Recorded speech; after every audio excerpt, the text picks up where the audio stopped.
अगला टॉपिक है हमारा वेरिएंस। अगला टॉपिक है वेरिएंस। वेरिएंस जो है ये इस पर ज़्यादा क्वेश्चंस आते हैं स्टैटिस्टिक्स में, वेरिएंस पर। तो वेरिएंस ऑफ पहले तो इंडिविजुअल ऑब्जर्वेशंस देखते हैं। सपोज x1 x2 x3 ये n वैल्यूज है, ये n वैल्यूज ऑफ वेरिएबल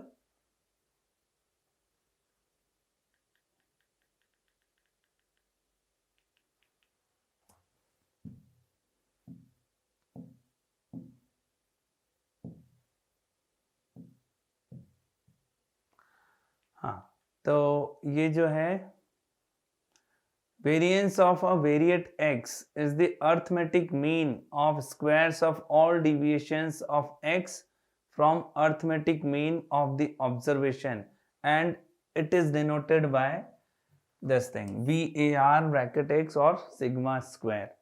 देखिए वेरिएंस हमेशा अर्थमेटिक मीन से ही हम कैलकुलेट करते हैं, ये हमें ध्यान रखना है। वेरिएंस को हमेशा अर्थमेटिक मीन से कैलकुलेट किया जाता है। और ये बेसिकली है क्या, ये जो लिखा हुआ है यहाँ पर वो ये फॉर्मूला है।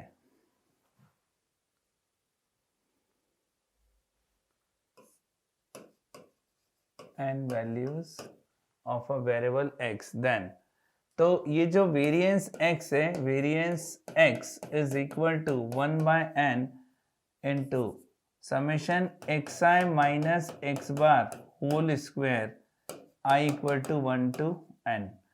तो ये बेसिकली क्या है, यहाँ पर वेरिएंस x क्या है, अर्थमेटिक मीन। वो जो डेफिनेशन लिखा था वो बेसिकली क्या है, arithmetic mean of squares of deviations. तो ये जो डिविएशन के स्क्वायर का अर्थमेटिक मीन यहाँ पर लिया हुआ है। अब अगर फ्रीक्वेंसीज दे रखी हैं, इन केस फ्रीक्वेंसीज भी दे रखी हैं इन वेरिएबल्स का, तो फॉर्मूला बस इतना हो जाएगा i equal to 1 to n fi into xi minus x bar whole square, बस। और यहाँ ये जो n है, n भी कैपिटल N लिख देंगे, कैपिटल N। और कैपिटल N क्या है, where capital N is equal to summation fi। ये खत्म हो गया ये। तो बस फॉर्मूला बेस्ड ही होते हैं इसके क्वेश्चंस, ठीक है।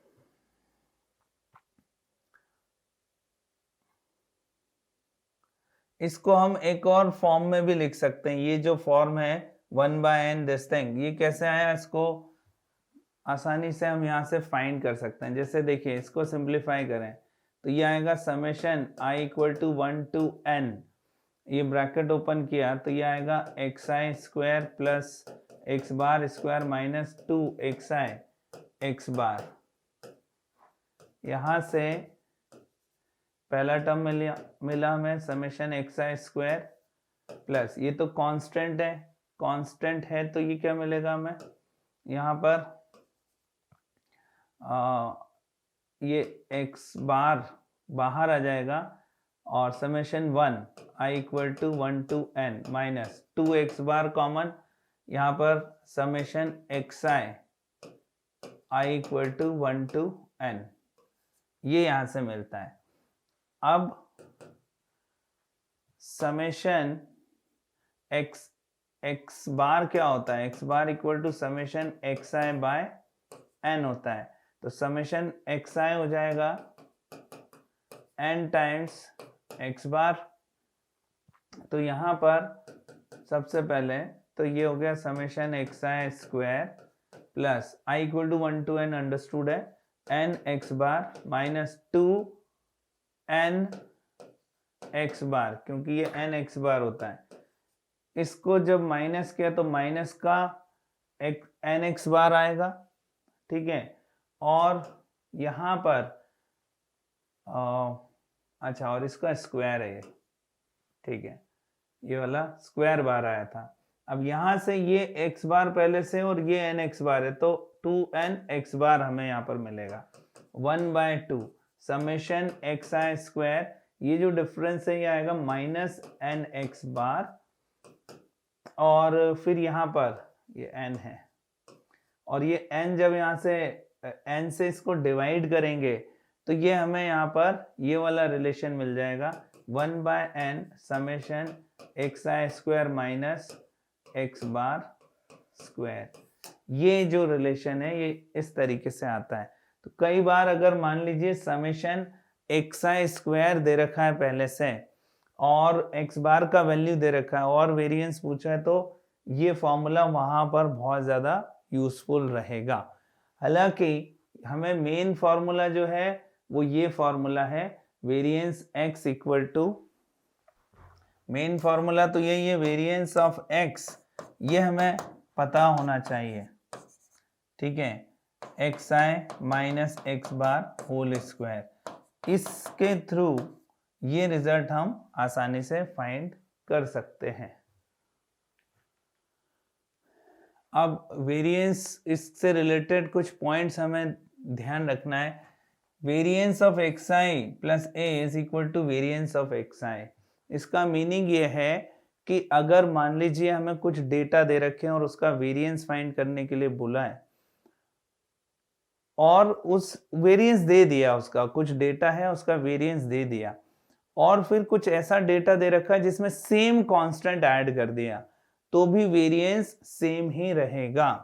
ये वेरिएंस सेम रहेगा, मतलब variance of X I plus A is equal to variance of X I. जैसे मान लीजिए कुछ डेटा है, एक एग्जांपल से हम समझें 2, 4, 6, 8 ऐसा कुछ डेटा हमें दे रखा है, सपोज n नंबर्स हैं, उसका हमने वेरिएंस निकाला। अब इसमें सेम नंबर सपोज 3 ऐड कर दूं मैं, 3, तो ये हो जाएंगे 5, 7, 9, 11, वो फिर से n नंबर मिले, तो इनका वेरिएंस फाइंड करें और इनका वेरिएंस फाइंड करेंगे तो सेम आएगा। ये वही रिजल्ट लिखा हुआ है, variance of X I plus A is equal to variance of X I. लेकिन अगर कांस्टेंट है variance of A X I, तो ये होगा A square variance of X I. देखिए फॉर्मूला क्या होता है वेरिएंस का, variance of X is equal to 1/n summation x I minus x bar whole square. यहां से भी हम समझ सकते हैं, जब भी कोई नंबर है, ठीक है, मान लो x1, x2 ऐसे xn है, इसमें कोई सेम नंबर जब ऐड किया हमने, पहले एडिशन वाला, इसको वापस से जनरलाइज केस में देख सकते हैं, a प्लस x1 हो गया, a प्लस x2 हो गया, ऐसे a प्लस xn हो गया, ये इतने नंबर्स हो गए। सपोज इसका मीन जो है वो x बार था, तो इसका मीन क्या आएगा, इसका मीन आएगा a प्लस एक्स बार आएगा।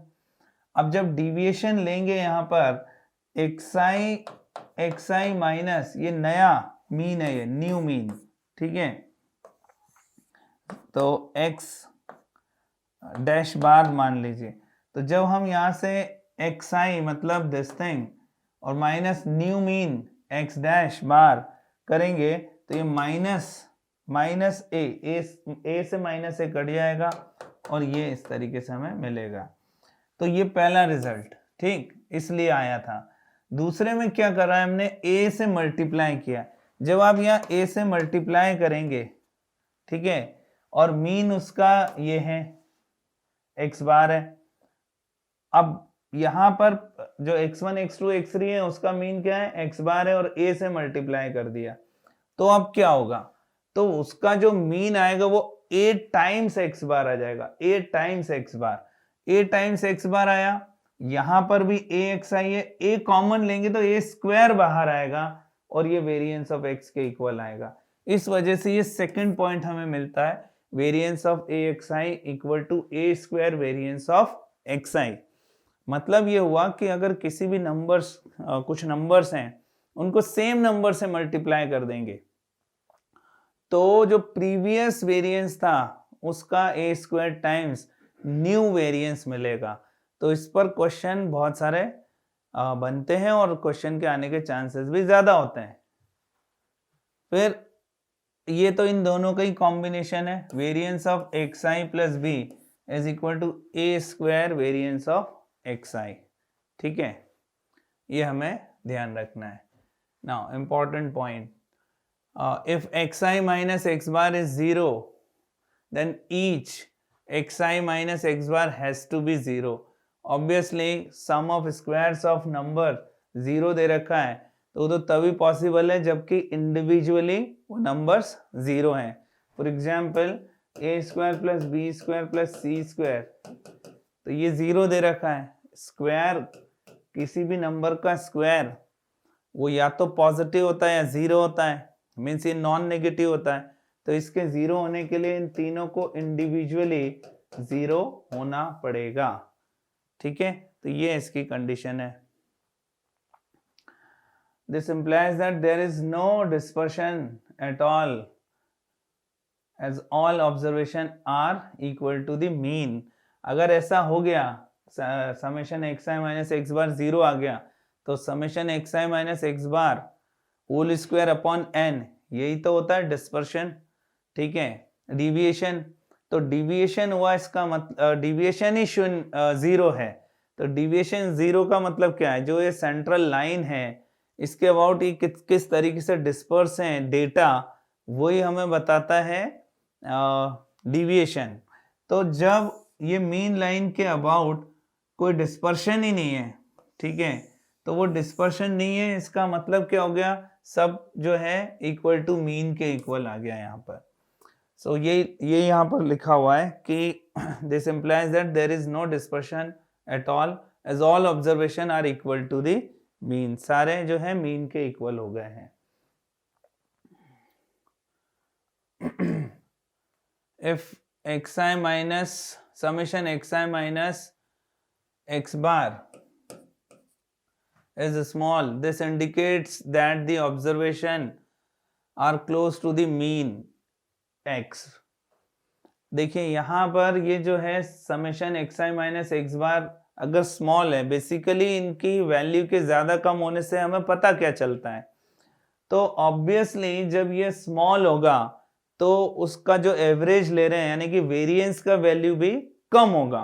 वेरिएंस कम है मतलब क्या हुआ इसका, this indicates that the observations are close to the mean, मतलब ये मीन है, सेंट्रल लाइन इसके बहुत क्लोज है डेटा, बहुत ही क्लोज, ऐसे चाहे वो नीचे की तरफ हो या ऊपर की तरफ हो या दोनों तरफ कुछ कुछ पॉइंट्स हो, तो ये इसके बहुत ही क्लोज हमें मिलेगा।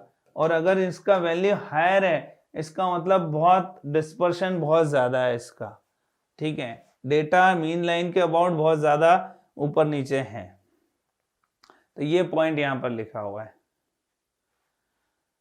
Summation x I minus x bar is a reasonable indicator of the degree of dispersion और स्कैटर्डनेस।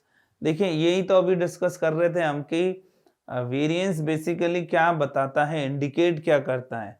तो this thing is reasonable indicator of the degree of dispersion, मतलब इसी से हम बता सकते हैं कि डेटा किस तरीके से डिस्पर्स हो रहा है।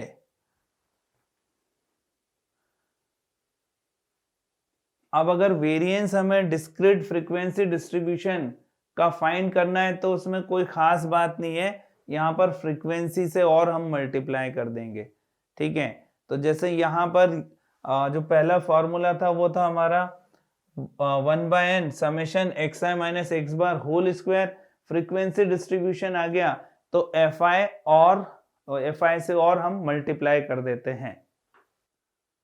तो वेरिएंस जो है 1/n दिस थिंग। अब इसको भी जैसे हमने पहले देखा था वैसे ही यहाँ पर इसको भी हम एक और फॉर्म में लिख सकते हैं। तो जैसे ये दे रखा है हमें,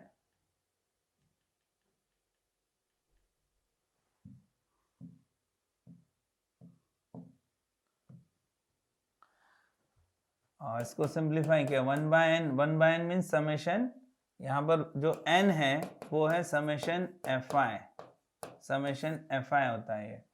अब इसको सॉल्व करते हैं, समेशन fi इसको सॉल्व करो, X I whole square plus X bar whole square minus 2 X I X bar, ये तो a minus B whole square से इसको ओपन किया ना 1/n, अब ये ब्रैकेट ओपन किया, ये अंडरस्टूड है 1 to n चल रहा है समेशन पर लिमिट, तो ये हो गया summation F I X I square plus फिर यहाँ पर आ जाएगा X bar square summation of 1 to n minus 2 X bar summation x आई,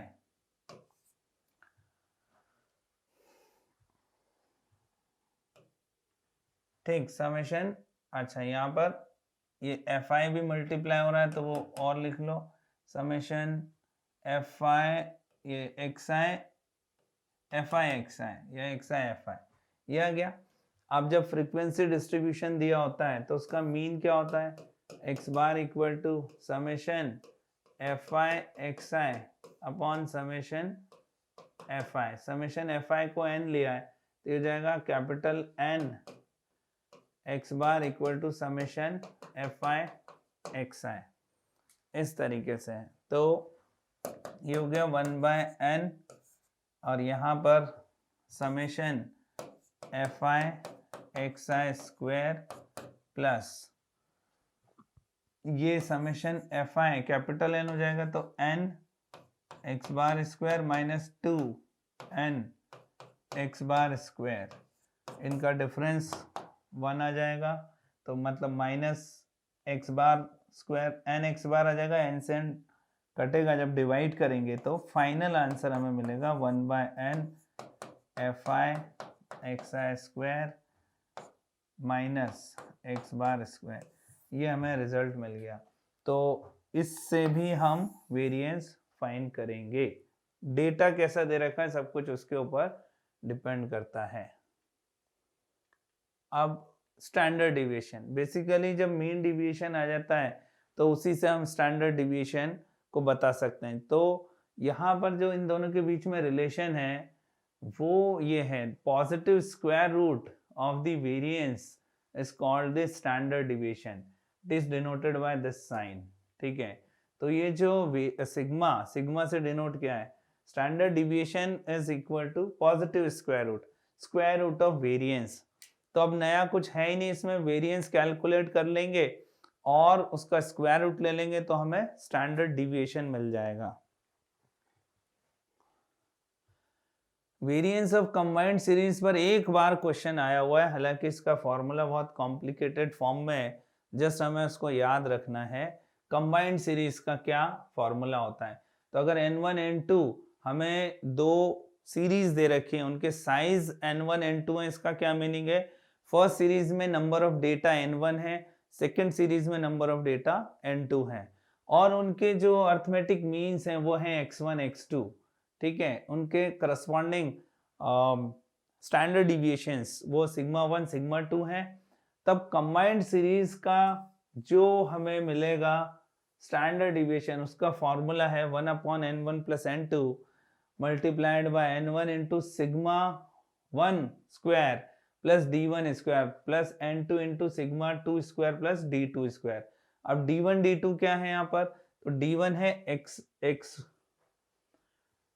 यहाँ पर आएगा x1 बार माइनस x बार, और यहाँ पर ये है d2 आ रहा है हमारा x2 बार माइनस x बार। अब x बार क्या है यहाँ पर वो भी हमें देखना पड़ेगा, तो x बार यहाँ पर क्या है, x बार है यहाँ पर ये x bar is equal to n1 x1 bar plus n2, मतलब मीन ऑफ कंबाइंड सीरीज है ये, मीन ऑफ कंबाइंड सीरीज, ठीक है। और हम इस फॉर्मूले का भी यहाँ पर यूज कर सकते हैं, sigma square is equal to n1 sigma 1 square plus n2 sigma 2 square upon n1 plus n2, और ये x1 बार x2 बार ये पहले से आपको बताया हुआ है, ये क्या है मीन है यहाँ पर। तो यहाँ d1 d2 की जरूरत नहीं पड़ेगी, ये फॉर्मूला ज्यादा यूज में आता है, इसको बस याद रखना पड़ेगा। बहुत ही कॉम्प्लिकेटेड फॉर्म में है, यूज कम ही होता है, एक ही बार इस पर क्वेश्चन आया है। अब अगर क्वेश्चंस देखें तो जैसे फर्स्ट क्वेश्चन है find variance of the following data, इसका हमें वेरिएंस फाइंड करना है। तो वेरिएंस फाइंड कैसे करते हैं? वेरिएंस के लिए सबसे पहले जैसे हमें एक्स बार फाइंड करना पड़ेगा यहाँ पर, ठीक है। तो और फिर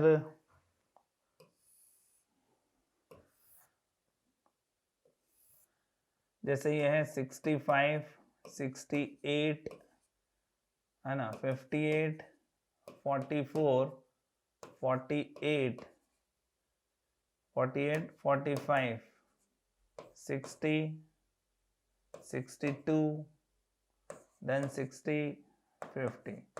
डेटा चेक कर लें, 65, 68, 58, 44, 48, 45, 60, 62 और फिर 60 और 50, ये हमें यहाँ पर दे रखा है। तो ये बेसिकली हमें क्या दे रखा है? ये है xi, ये हमें xi दे रखा है, ठीक है। तो अब पहले तो x बार फाइंड करना पड़ेगा। तो x बार फाइंड करने के लिए इनको ऐड करना पड़ेगा, तो ऐड कर देते हैं इनको। तो यहाँ पर कितना आ जाएगा ऐड करने पर? ये हो गया 16 + 4 20, 20, ये हो गया 30, ये हो गया 40, तो 0, 4 यहाँ कैरी फॉरवर्ड हो गया, तो 12, 20, ठीक है, 30, इतना हो गया, ये हो गया 40 और 52, 52 + 4 56, इतना आ गया। और टोटल डेटा 1 2 3 4 5 6 7 8 9 10 है, तो 56 हमें यहाँ पर मिल गया। तो x बार हमें यहाँ पर मिल गया 56। अब जब x बार आ गया, ठीक है, x बार वेरिएंस फाइंड करना है। वेरिएंस का जो फॉर्मूला होता है, variance of x is equal to summation xi - x bar whole square 1/n, क्योंकि यहाँ 1/n लिख सकते हैं, सिंगल डेटा है यहाँ पर 1/n, ठीक है। तो अब डिविएशन निकाला है इसका, xi - 10 करा यहाँ पर, ठीक है। नहीं 56 है, 56, ये 56 आया, तो ये माइनस किया, ठीक है। तो यहाँ पर कितना आ जाएगा 9, उसका स्क्वायर भी लिख देते हैं यहीं पर, ठीक है। तो वो माइनस प्लस का भी कोई वो नहीं रहेगा रोल, सीधे स्क्वायर कर देते हैं, क्योंकि xi - x बार का होल स्क्वायर चाहिए। तो ये आ जाएगा 81, ठीक है।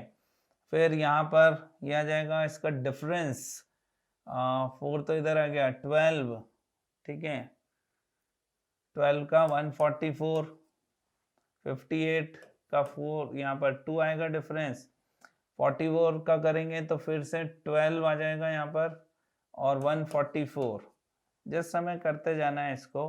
यहाँ पर जो है 48 है, तो 8 आएगा, 8 का 64 हो गया, 45, फिर 81 आ जाएगा, नहीं यहाँ कितना आएगा 11 का डिफरेंस है, तो 121, 64, 4 का आ जाएगा 16 और 62 मतलब 8 की 6 हो रहा है, तो 36, 60 में फिर 4 का डिफरेंस है, तो आ जाएगा हमारा 16 एंड लास्ट 36।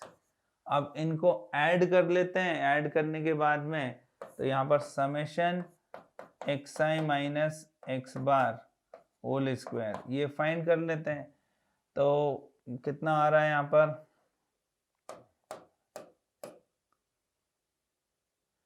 24, तो ये हो गया, ठीक है, 24, 25, 26 इतना हो गया, और 26, 30 और 12,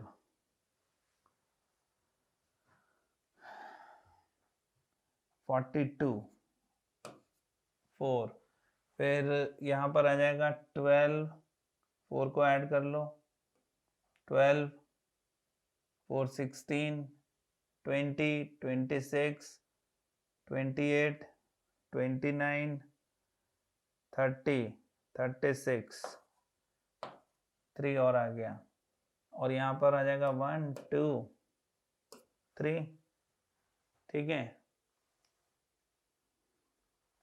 336, ये यहाँ पर हमें मिल जाएगा इसका सम। तो अब ये तो यहाँ पर इसका सम आ गया। अब वेरिएंस फाइंड करना है, तो variance of x is equal to 336 by 10, तो यहाँ हमें मिल जाएगा 36.6। इस तरीके से जस्ट कैलकुलेशन वाला पार्ट है इसमें, और कुछ भी नहीं है। तो उस तरीके से हम क्वेश्चंस को कर सकते हैं। फिर इससे रिलेटेड एक और बात है जो हमें देखना, एनालिसिस ऑफ फ्रीक्वेंसी डिस्ट्रीब्यूशंस, मतलब कंपेयर कैसे करेंगे। The measure of variability which is independent of units is called coefficient of variation.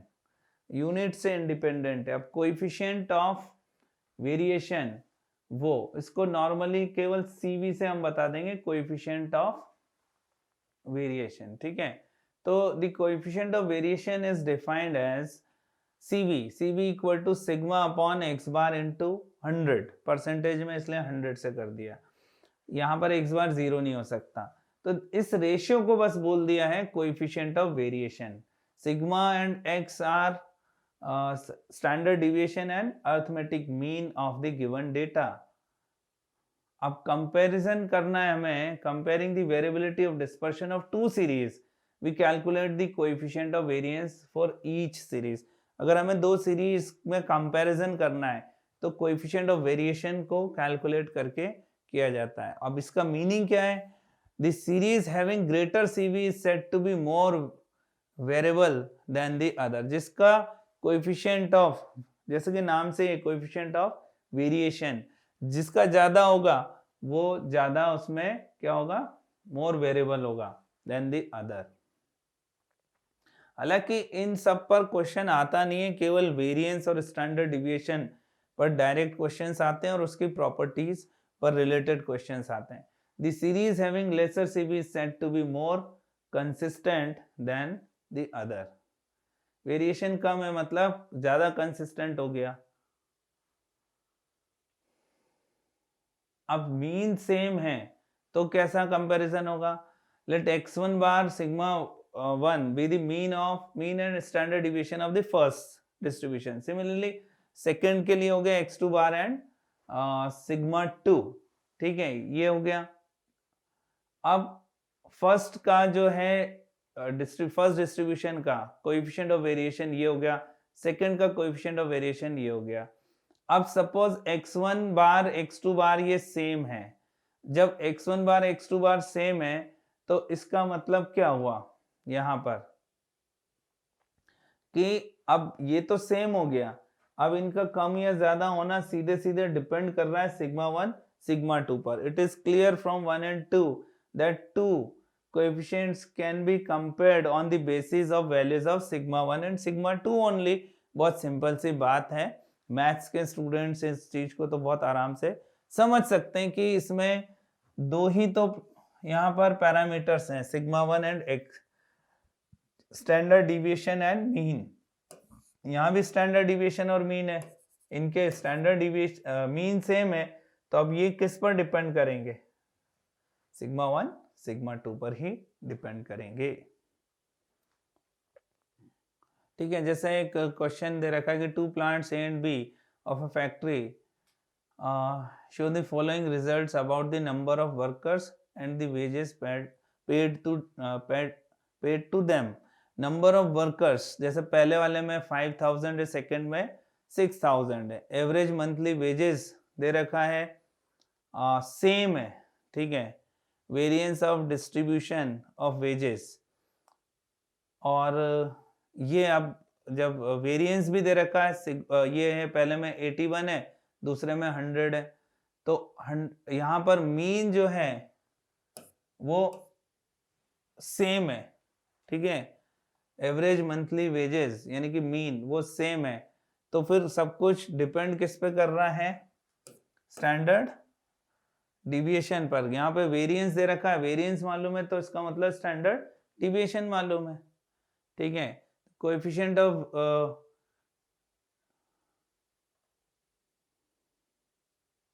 ये तो अगला क्वेश्चन है, इसमें यहाँ पर सिग्मा 1 जो है वेरिएंस ऑफ दिस वो 9 हो गया और सिग्मा 2 वो हो गया 10, ठीक है, ये हमें दे रखा है। तो जैसा कि अभी यहाँ पर था कि अगर इनके मीन सेम है, ठीक है, मीन सेम है तो ये सिग्मा 1 सिग्मा 2 पर डिपेंड करेगा, ठीक है।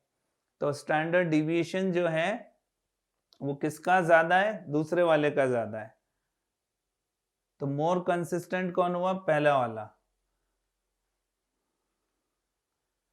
क्योंकि उसका वेरिएंस कम होगा। अब जैसे एक और क्वेश्चन है, coefficient of variation of two distributions, coefficient of variation CV for first वो दे रखा है 60 and CV for second distribution is 70 and their standard deviations sigma 1 21 sigma 2 16 respectively. What are the arithmetic means? बहुत simple सी बात है, arithmetic mean वो तो हम फाइंड कर ही लेंगे, क्योंकि हमें ये मालूम है कि CV इज इक्वल टू क्या होता है, sigma upon x bar into 100 ये होता है, ठीक है। अब यहाँ पर हमें ये दे रखा है 60 और ये स्टैंडर्ड डिविएशन दे रखा है 21, ये है 100, यहाँ से x बार निकालना है तो x बार यहाँ से हमारा आ जाएगा 21 इंटू 100 अपॉन 60, ये कैंसिल आउट हो गया, ये 5 यहाँ 3 यहाँ 7, तो फर्स्ट का आ गया 35, ये x1 बार आ गया। अब x2 बार फाइंड करना है, डायरेक्ट लिख सकते हैं x2 बार इक्वल टू, तो x2 bar equal to sigma इसका है 16 जैसे हमारा 21 था इंटू 100 डिवाइडेड बाय, अब ये CV2 कितना है 70, तो ये हमारा यहाँ इसका आंसर आ जाएगा, ठीक है। इसको डिवाइड कर देंगे तो डिवाइड कर दिया